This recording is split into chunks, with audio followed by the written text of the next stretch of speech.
welcome to Advanced and Performance Driving. I'm Reg Local. In this video we're going to have a look at how you keep your car balanced through the corners. So what do we mean by balancing the car through the corner? It's not like it can fall over, is it? Well, what we mean by balance is how we move and how we transfer the weight of the vehicle around with the car's controls. So when a car's travelling along at a constant rate in a straight line, the weight's nicely balanced, nothing's moving around. If you're sat in the car, you wouldn't really feel anything. It's like you just sat on your sofa at home. As soon as you start moving the vehicle's controls, the brakes, the accelerator, the steering, you start moving the car's weight around. So if we press the brakes, for instance, the weight goes forward. If we press the accelerator, the weight goes backwards. If we steer to the right, the weight goes to the left. And if we steer to the left, the weight goes to the right. Now, how you move that weight around is very, very important. This is why we really press home that you should be smooth with the car's controls. So if you're rough with your steering inputs, you'll suddenly move that weight around to the left or to the right and you'll unbalance the car. The same if you're rough with the brakes or with the accelerator. So the first key thing that we need to do is move all the controls, press all the controls nice and smoothly with tapered inputs where we start off slowly and then gradually build those inputs up. That lets the car know what you're doing and it starts to settle the weight in whatever direction you're settling it. When we're thinking about corners, a lot of people go into corners with the car on the nose, so that's either with the brakes applied or with the accelerator with the foot lifted off the accelerator. And what that's doing is that's pressing weight onto the front wheels, which you might think is ideal because those are the wheels that are doing the steering, but actually what you're doing is you're lifting weight off those rear wheels. And by doing that, you're reducing the amount of grip that you've got with your rear tyres, and that means that the rear of the car can start to feel a little unsettled. I mean, we're not really talking about the car sliding around or losing control at the moment, but you will still feel that the car is unsettled when you lift weight off the rear wheels.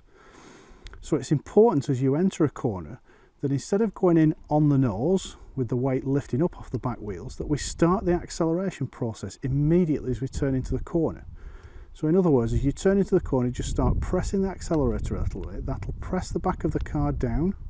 It'll transfer weight backwards, push those rear tyres into the road surface, and that'll ensure that, well, number one, they will follow the front wheels, which is what we want them to do. And if it's a rear wheel drive car, it'll also assist in a little bit of traction as you're going through the corner. So what we're going to look at today is how and when we apply the accelerator into a corner to make sure that you start that weight transfer process towards the rear of the car nice and early. So the mistake a lot of people make when the corner is they try and do too much with that weight transfer. So remember, we've got weight transfer forward and backwards, whether you're off the gas or braking or on the gas and accelerating, but you've also got left to right weight transfer. So for this right-hander, the weight of the car is transferring over to the left-hand side of the car, and I'm leaning towards the left in my seat, and for right-handers it's the opposite. I'll lean out towards the right-hand side of the car. So what people do is they'll go into corners either decelerating, so the weight of the car is tipping forward onto the nose, or even braking into and around the corner. So again, the weight's tipping forward onto the nose, but more importantly, the weight's lifting up from the rear wheels. So that's reducing the amount of the grip that you've got on your rear tyres. Now, you may think that you want the car all on the nose as you go into a corner because that's going to give you a better steering response, but don't forget, in this car I've got a great big huge engine in the front pressing down quite hard over those front wheels. In the back I've got very little, some seats and a boot and whatever's in the boot. So what I need to do is transfer the weight rearwards as we turn into the corner. So we start, really, rather than moving the weight round in three directions as you go through the corner, we're just moving the weight back and then leaning over in whichever direction we're going in. And that ensures that those rear wheels will follow the front wheels direction you want to go. So this technique is good for front wheel drive cars as well as rear wheel drive cars. I was out with a guy a few months ago in a Peugeot 306 Rally, and he'd said to me that he was having issues with the back end being a little bit twitchy, and I introduced him to this technique and it worked perfectly in that car. It really settled the back of the car into a corner. So here, for instance, in this corner, if we go into this corner and we come off the gas and brake, the car sets up in a sort of diagonal pitching moment. Alright, I'm exaggerating it slightly, but you could see the movement in the steering wheel there, but the car just didn't feel settled in the corner at all.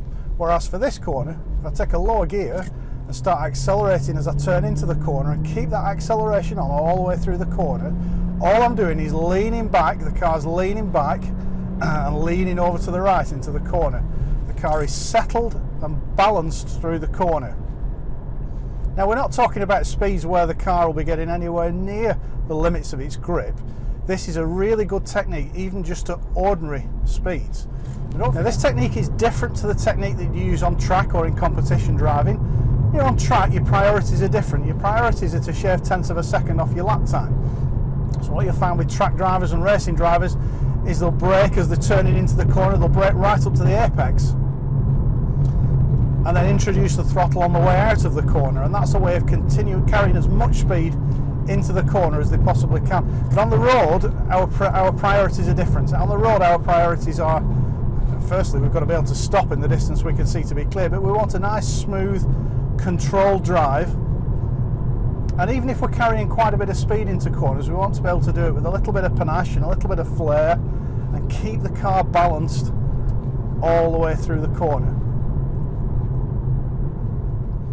So how does this fit in with system? Well, it fits in with system really nicely.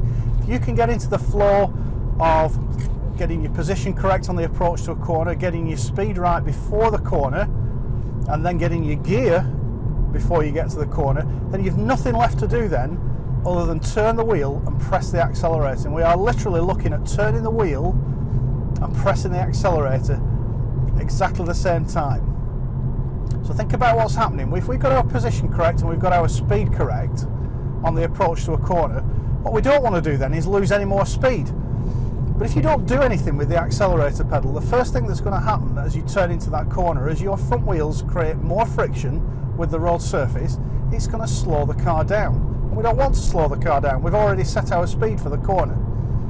So the first application of throttle as you turn into a corner is just a nice gentle application just to keep the car's speed where it is, just to make sure that the car doesn't start to lose any more speed as you turn into the corner. Then we're linking it into the limit point, what the limit point's doing.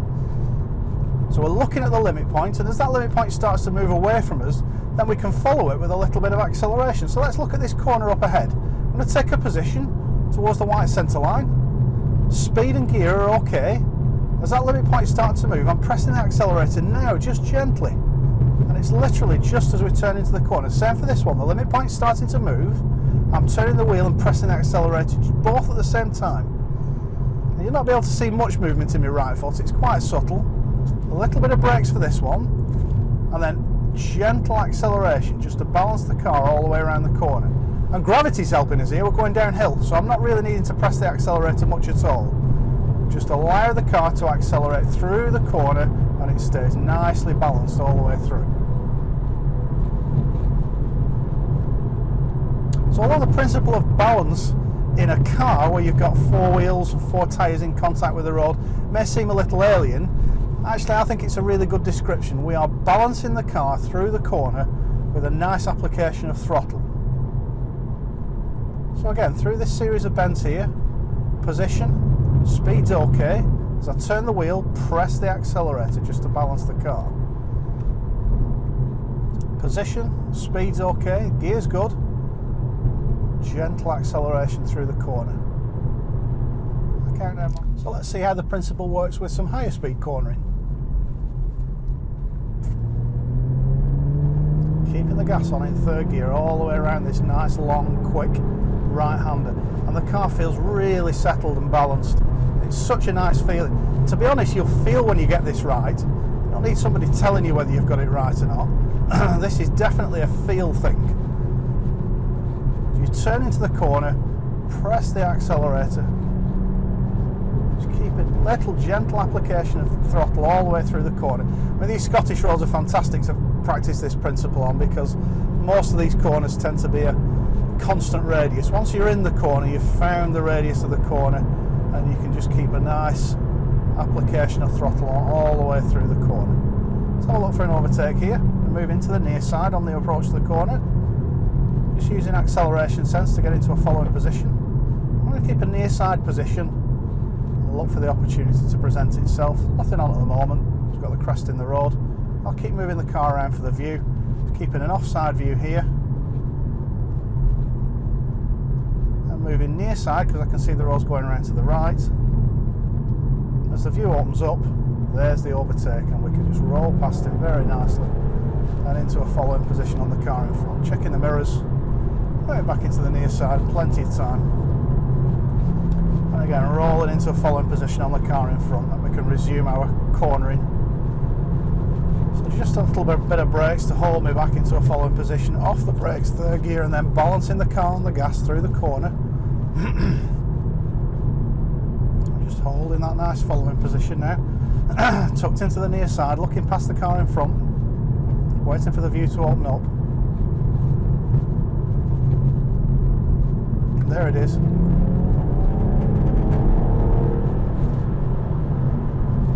Checking the mirrors, back into the near side.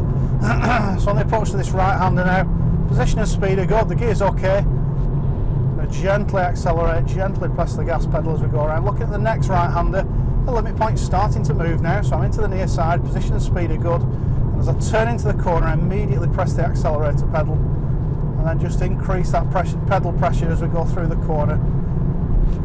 Keep the car nicely balanced, and you can feel the weight going back. You can feel the car responding through the steering wheel. The car's enjoying it.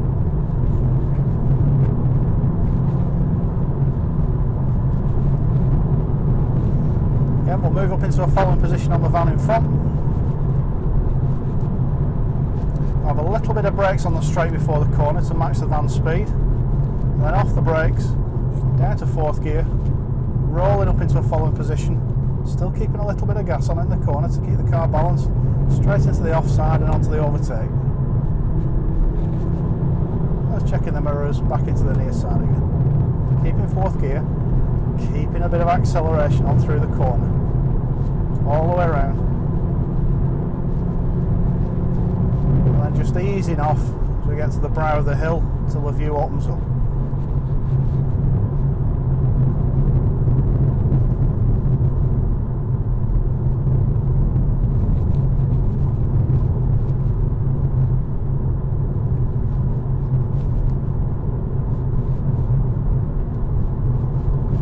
So here we've got a long left-hander going into a tighter right-hander. Keeping some gas on through this left-hander. And I'm easing off the gas, not braking, just taking fourth gear. As I turn into the right-hander, just apply the gas nice and early to keep the car balanced all the way up the hill and round the right-hander.